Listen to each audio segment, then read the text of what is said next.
الله عليكم ورحمة الله وبركاته وعن وناكسن داود يالي دين هانتين هالكاني waa warbaahinta bara oo qodobada maanta warkayna bara waa news ugu door karoon waxa kamid ah daawad yaal maamul goboleedka Hirshabelle ayaa qallaasay siyaasadeed ka taagay kadib markii gudoomiyaha baarlamaanka Hirshabelle Sheekh Usmaan Barre oo ku dhawaaqay inuu madaxweynaha wixii laga keeno oo asugu qabtay dalka Mareykanka gobolka ka tirsan ayaa xadibadii dadka fududeeyay kadib markii dadku meelaha gaar soo bixi karaan iyo shaqooyinka wasaaradda caafimaadka xukuumadda federaalka Soomaaliya waxay sheegtay 9 qof oo geeriyooday magaalada Muqdisho maanta cudurka COVID-19 intaas iyo kala baraba news oo faahfaahsan daawadayaal ku soo dhawaada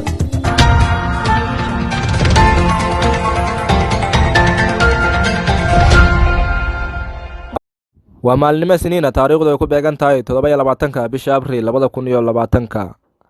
bisha barakeysan Ramadaan waa 4 ana ku bilaawna daawadayaal dowlad goboleedka Hirshabelle ayaa waxa ka taagan qalalaasa siyaasadeed kadib markii gudoomiyaha baarlamaanka Hirshabelle Sheekh Usmaan Maxamed Barre ayaa sheegay inay qabteen mooshin ka dhan ah madaxweyne Waare Masar Ismaan ayaa warbaahinta u sheegay inay madaxweynaha Waare ay markii saddexaad ee laga keenay mooshin ay tahay iminkan gudoomiyaha baarlamaanka Hirshabelle Sheekh Usmaan Barre Maxamed ayaa wuxuu sheegay madaxweyne Waare lagu eedeeyay inuu ku takarfalay awoodii dastuurka oo uu siiyay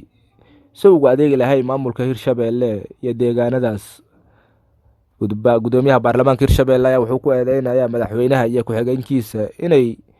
musuqmaasuq iyo hanti dhunsi badan ka geysteen deegaanadaas dalka Mareykanka gobolka ka tirsan waxa lagu soo waramayaa in laga qaaday xayiraadii zaid ka ahayd qaarkood iyadoo madax dalkaas ay shaaciyeen awaamirti kale oo kala fogaanshaha bulshada laakiin sidiisii ahaan ayaa lagu yiri war ka soo baxay maamul goboleedka dalkaas Mareykanka iyadoo ahayd dalka Mareykanka dalka oo tirada ugu badan dunida uu ka dilay caabuqa COVID-19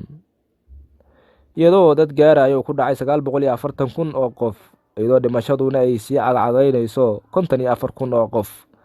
taasoo ka dhigan dalalka oo sida baahan oo u dhibaateeyay caabuqa COVID-19 dalalka Talyaaniga ayaa suguna cariirsanayo kaalinta labaad sida lagu soo waramayo Talyaaniga oo kamid ah wadamada midowga Yurub ayaa COVID-19 oo saameyn aad u ballaaran oo ku yeeshay iyadoo dad aad u badan ay ugu geeriyoodeen dalkaas Talyaaniga caabuqa COVID-19 wasiirka caafimaadka xukuumadda federaalka Soomaaliya iyaduna shaaca waxay ka qaaday 9 qof oo hor leh ugu geeriyooday 24 saac oo la soo dhaafay magaalada Muqdisho xanuunka COVID-19 ee caabuqa faraha dunida faraha baan ku haya dowladda Soomaaliya ayaa sheegaysa saraakiishooda caafimaadka tirada dhimashada cudurka COVID-19 ee gudaha Soomaaliya inay sii cagcageynayso 32 qof tirada guud oo kiisaska Soomaaliya laga helay ayaa waxay gaarayaan 436 kiis iyadoo la filayo inay kor u sii kacdo maalmaha soo socdo taasoo lala xiriirinayo dadka Soomaaliyeed inay ka dhaga adeegayaan awaamirta iyo dhaqaatiirtu ay farayso iyo guddiga warkayna caalamka barawa news intaas ayuu ku eg yahay dhinaca farsamada waxaan noo fadhay engineer Saki anigu Cabdiraxmaan warka ayaan la socodsiinayay faafinta warka waxa xaqiina sidaas iyo nabadiino daawadayaal